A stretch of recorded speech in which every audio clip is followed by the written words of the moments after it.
Greetings from Florida. The warmth of being home is a reminder why I've chosen public service. From joining the United States Navy and serving in Iraq, to representing the people in the U.S. Congress, and now serving as governor of Florida. And it reminds me why I decided to run for president, to fight for those who have been forgotten in this country. This is America's time for choosing. We can choose to allow a border invasion, or we can choose to stop it. We can choose reckless borrowing and spending, or we can choose to limit government and lower inflation. We can choose political indoctrination, or we can choose classical education. These choices are symptoms of the underlying struggle to ensure that constitutional government can endure and that Western civilization can survive. And we launched this campaign to bring accountability to government, regain sovereignty at our border, and restore sanity to our society. We cannot succeed as a country if we allow our nation to be invaded, our currency to be debased, our cities to crumble, and our kids to be indoctrinated. The DC elites who facilitated this mess do not care about you, and they do not work for you. They work for themselves.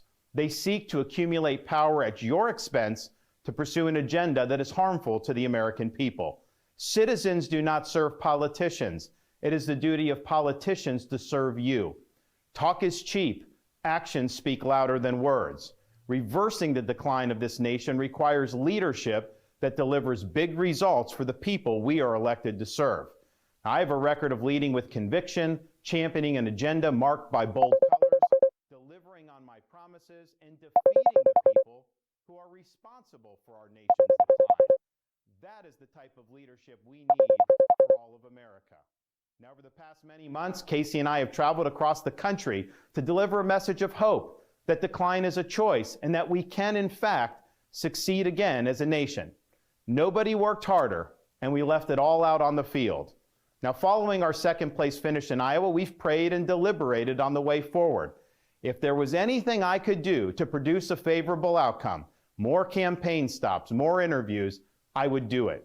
But I can't ask our supporters to volunteer their time and donate their resources if we don't have a clear path to victory. Accordingly, I am today suspending my campaign.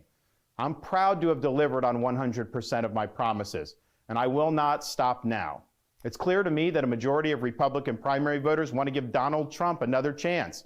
They watch his presidency get stymied by relentless resistance, and they see Democrats using lawfare this day to attack him.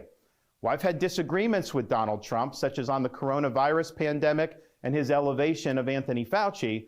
Trump is superior to the current incumbent, Joe Biden. That is clear. I signed a pledge to support the Republican nominee, and I will honor that pledge.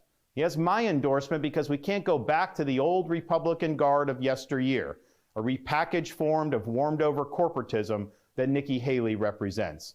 The days of putting Americans last, of kowtowing to large corporations, of caving to woke ideology are over. I thank all of our passionate supporters who have stood by us through it all. That we had people volunteer to come to Iowa in the middle of a blizzard to knock on doors and make phone calls touched us dearly. No candidate had more thrown at him, but no candidate had so many committed volunteers and staff. Finally, I want to thank my wife, Casey, and our kids, Madison, Mason, and Mamie. Casey's gone far above and beyond in her support for our campaign and for our cause. She's not only a great wife and mother, she's a great American who cares deeply about the future of the country that our kids will inherit. Our kids have seen and done a lot on the trail, from playing on the famed Field of Dreams baseball site in Iowa to making their first snowman in New Hampshire. They are one of the reasons we fight so hard for what we believe in. Winston Churchill once remarked that success is not final, failure is not fatal, it is the courage to continue that counts. While this campaign has ended, the mission continues. Down here in Florida, we will continue to show the country how to lead. Thank you, and God bless.